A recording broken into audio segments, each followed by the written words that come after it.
Good morning po mga kababayan, ma'am sir. This is Jam, the Filipino channel ng inyong pong lingkod.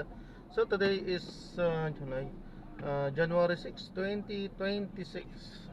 Tayo ngayon ay papunta dito yan sa may Raven Salon, Recto Avenue po yan, Quiapo, Barangay 309 Malate, 309 Manila. At dadalhin po natin yan sa may Lucky Chinatown Mall, sa may Reina Regente Street, Barangay 292, Binondo, Manila po yan. Okay, magbabalik po tayo mamayang unti po pag nakuha na po natin sila. Disclaimer lamang po, ang content po natin ay kalsada at hindi ang passenger. Kaya nga naman, sakali man po na may marinig kayo mga pangalan ng lugar, pangalan ng tao, pangalan ng organizations, government o private man yan, ay wala pong kinalaman ng channel na ito at wala pong pinapatungkulan. Lahat po ng pinag-uusapan dito ay pawang dito lamang po yan sa loob at wala pong pinapatungkulan sa labas. Okay po, magbabalik po tayo mamayang unti pag nakuha na po natin sila. At samantala, makinig tayo ng mga nagbabagong balita at mga talakayan habang tayo papunta doon sa ating pick-up area. Yes, ako si Jeff Batallones. Pagsamantala ulit, nakuha pa ng TV. Umaga may nagkat ng morning Wala ba partner. yun? May puhunan yun eh. May puhunan. Oo, yung pala. Oo nga naman. Anak TV, MRT yung show nila. So, hayaan mo na, iintindihan namin din. At so masaya naman ako pag nandito na. Oo. Partner nung last week. Di ba nandito ka? Di ba nang wala eh? Partner Maan. Oo. Taong bahay. Salamat ha. Pero nung wala ka rin naman, di ba nag-birthday ka? Hindi ako sabihin ako nang wala. Kailangan mo ibabalik. Basta mo talaga. Kasi kayo? Tatanggalin ko naman yan. Meron ba? Ano yun? Dahil Valentine? Dahil sa Valentine? Uy, teka muna. Happy birthday! Miss Berry Sunshine Mortel. Nakita ko ang daming papers eh. Birthday rin na ngayon ng ating anchor. Ito tayo pinapadaan. Ay, late niyan. Happy birthday. Today, January 6. Uy, ano siya? 23 tapos may 2K na license. Oo naman. Marami pa rin na Sharon yan. Almost mag-22K Oo, di ba nanonood ng mga pelikula ni Sharon? Dahil sa birthday niya ngayon. Yeah, I Di ba nag-interview? na-realize na din his birthday pala. Pero nag-apply na ako sa Ortigas. Ano pa kaya? O sige, mag-message po kayo. Baka meron kayong sasabihin Hindi, sa na hospital. nag-birthday ngayon or nag- Mag-away na kami. Yun nga, tanong natin sa ating Ano ba ako na naman? paano mo Sabi naman ko, mag-a-apply ka. kultura na kasi yun. Talagang sa language nila. Eh, minsan, Sabi ko, Ano suot mo sa interview? ako ano, yung coat ng kapatid ko. pagdasal, Tapos short lang. Oo, pero yun nga eh. Maya-maya po, makakausap po natin ang person na Nazareno. Hindi pala, ngayon na. Ngayon na, sa oras na. 11:15 Pwede na. naman buwat-buwat. Sa servicio of the day. Pinili mo pag babae, mali ka din. Ilan bang karma sa what? Saan lang? Sa lang ba? Sa lang. Pag isang mo. Nagbasa ko nga sa Reddit eh. Ano daw, pag Watson daw okay. Wag lang pag Watson mo. Kasama po natin ang parochial vicar ng Quiapo Church. Sa ano? Yung sa po ng Nazareno. Road Metro East, parang konti lang din naman ang bumibili. Reverend Father Robert Arellano, LRMS. Good morning po. Isang mag... Oo, wala naman naman. Pero kinakabahan ako sa pag gusto ko mag-NMAT. Pero gusto ko try magtrabaho. Gusto ko mag-review. Sa pan.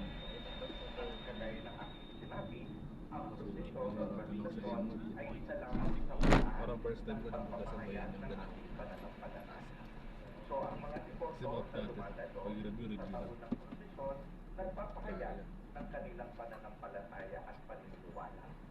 PDP talaga, PDP Padilla talaga.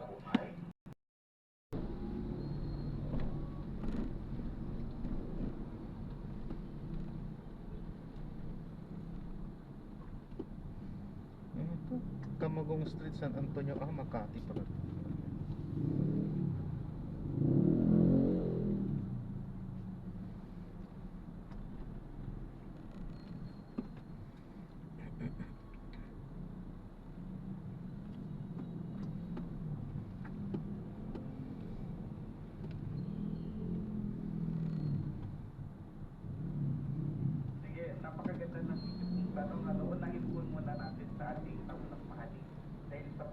ito po ay talagang pinipinahan, no?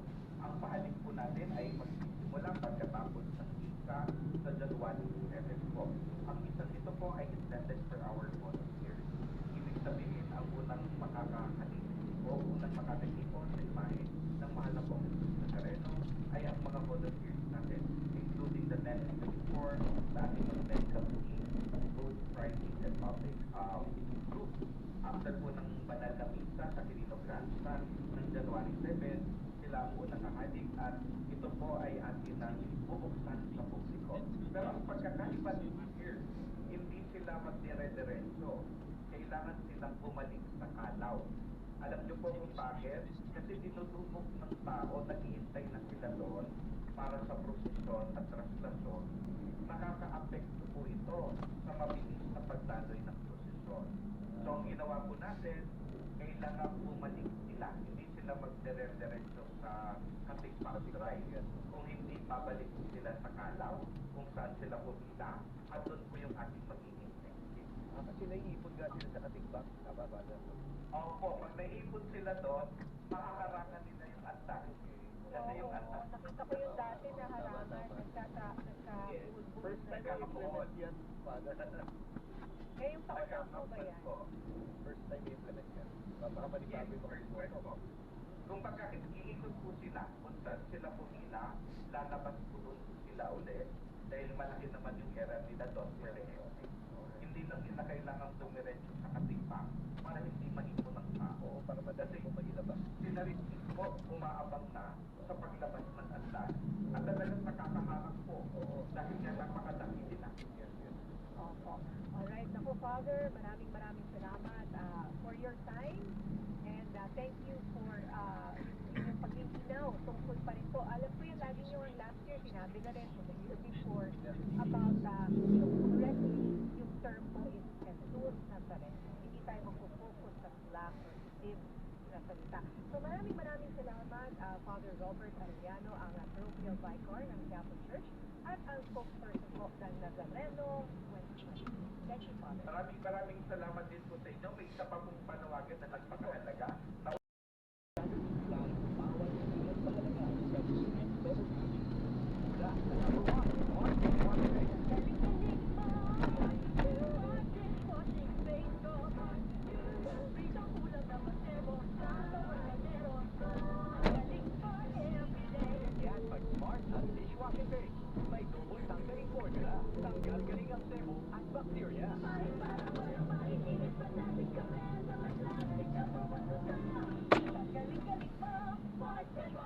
Kung saan siya pupunta.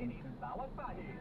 Smart dishwashing base. Manufactured by ACS Manufacturing Corporation. ISO certified. World-class quality. Umaga, mas madalas o kaya pag umaga, no, dahil sa most likely may allergen doon sa loob ng kwarto na tinutulugan mo. Tapos, o kaya pag lumabas ka, may naamoy ka, doon lang lumalabas. But after some time, nawawala na. Yun ang pinaka-main difference, no? So, yung mga tao natin ngayon, madalas, hindi yan allergic rhinitis, no? Paramihan. But it can also have some problem with the vita, no? Kasi kapag ikaw yung nagkaroon ng viral infection, pwede talagang atakin yung vita mo. Hindi mo pwedeng pag-iwalay yung dalawang yan.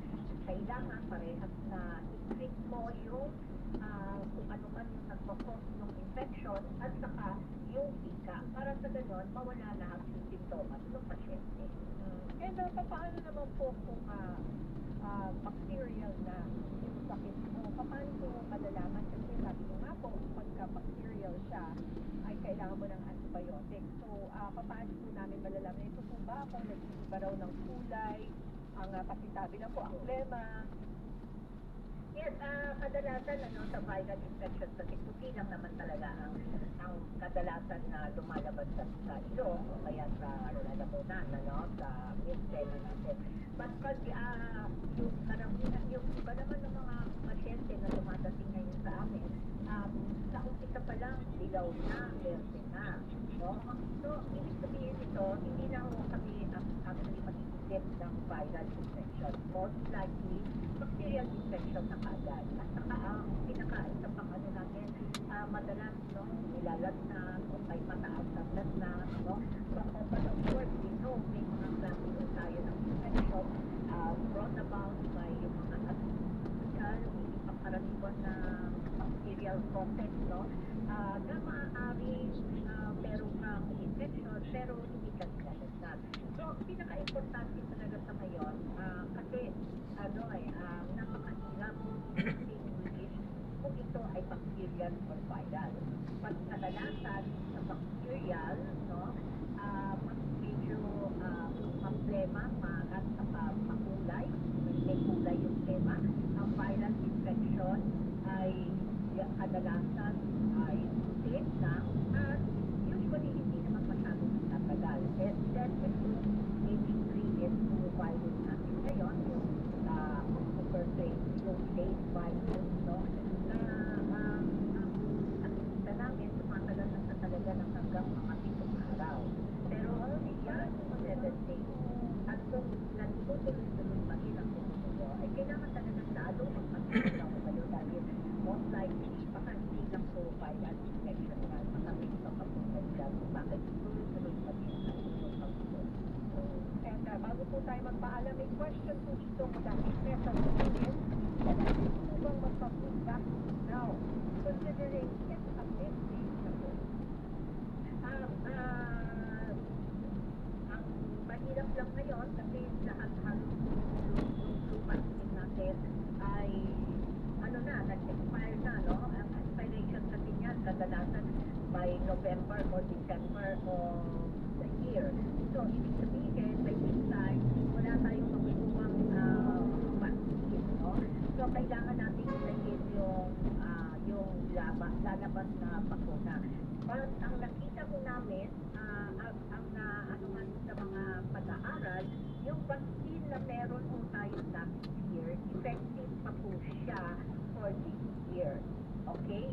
Magagamit po siya. Unfortunately, dahil nag-expire na po, then hindi ko namin naging gamitin yung nag-expire na. Lalo-lalo na kung hindi na po magiging effective, no? Yung bakuna. So, kailangan pa rin natin ilagin yung bagong batch na lalabas na bakuna kasi para masiguro natin na yung kukuhain nating bakuna ay effective po talaga. Kasi baka kung magpapabakuna tayo tapos expired na pala at hindi maganda ang maging epekto. Tapos at the 16 natin na walang kakwenta-kwenta yung bakuna. So, kailangan alam din mo natin kung expired yung bakuna o hindi. Alright. Maraming salamat, Dr. Maricar Lipsin, ang ating pulmonologist. Thank you for being our Dr. Servisyo. Happy New Year, Doc. Happy New Year and take care. Thank you, Doc. Kayo rin po. Ayan ha. Naku, ingat po tayong lahat. Hindi pa tapos kasi nga, bago-bago ang sa malamig. Yeah, kaya no 2024 nagkaroon ako office mo. Oo. Parang halos lahat naman natin nag-form of... Hindi ako na yung mabibigat.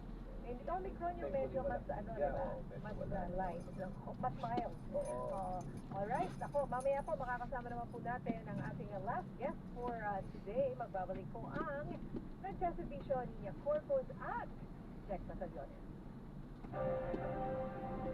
Magbabalik ang nagseservisyo Linya Corpus sa DZMM Radio Patrol 630. Basta AM DZMM. Ang programang ito ay hatid sa inyo ng Pride Detergent. All you need is pride.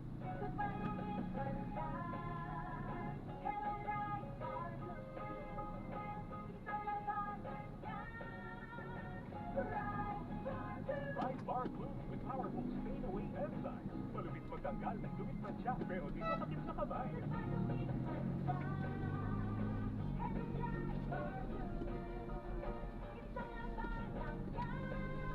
Adjusted at confident polycarbonate sa matcha malupit sa kamay mo. Mabalik Pride Bar Glue manufactured by ACS Manufacturing Corporation. ISO certified world-class quality. Lights, camera, action! Narito na ang pangmalakasang announcement. Waytime Entertainment is a proud official partner of the 51st Metro Metro Manila Film Festival celebrates world-class Filipino talent on the big screen. Supportahan natin ang pelikulang Pilipino sa 51st Metro Manila Film Festival. Yun pesos. Sinabi ni Gatchel dyan, pangungunahan ito ng mga vice chairperson ng komite mula sa Kamara at Senado.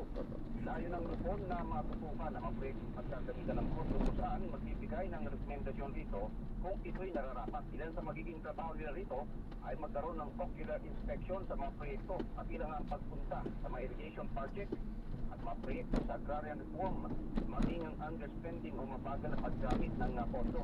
At dahil napalog nga ng kontrobersya ang mga infrastructure project ng DPWH dahil sa flood control, tiniyak ni Gatchalian, mahigpit nilang babantayan ang paggamit ng naapropahang pondo para rito. Ako rin kang Nilsen ng James Parado, DPWB, dapat ito. Ito ang super balita sa tanghali nationwide. Aviso sa mga motorista, isinara na po ang ilang kalsada sa paligid ng Quirino Grandstand sa Manila bilang paghahanda ng mga otoridad sa mga aktibidad kaugnay ng kapistahan ng Jesus Nazareno. Sarado na ang eastbound lane na Kadigbak Drive. Wala okay lang ba sa mula right side? Quirino Grandstand Yung palabas drapo? ng Rojas Sige po. Boulevard. Sarado na rin ang bahagi ng Independence Road, yung kalsada sa tapat ng Quirino Grandstand. Samantala, nananatili pang bukas sa mga motorista yung South Drive o yung kalsada pagtawid ng Calao Avenue. Saan banda? Kahit doon na lang po sa may LT, unahan lang nga. Sa ika-421 Patay itong mangga na Senador to. Santo Niño sa Cebu, Hindi po, ma'am. Ingat po, God bless po. ang sumunod na dress code. Isa ito sa mga inilatag ng simbahan para sa bista ng Senyor Santo Niño para matiyak ang kaayusan nito. Ang Ayan, so na-drop na natin sila. So maraming salamat po sa paggalang sa Senyor at sa buong aktibidad. maraming salamat po sa panonood. Hanggang sa muli po, ingat. God bless. Paalam po muna, pansamantala tayo ay gagawa na ng ibang video sa ating susunod na misyon. Paalam po. Ayan, kinontinue na po natin yan. Back to back po.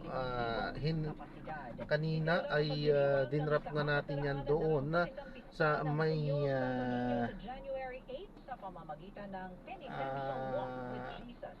Lucky Chinatown at from there ay nakuha nga natin yan from Lucky Chinatown at dinala natin dito yan sa may Bistro Group, dito yan sa may Makati, Bangkal Makati. Okay, so yan, maraming salamat po sa panonood. Hanggang sa muling, ingat, God bless, paalam po.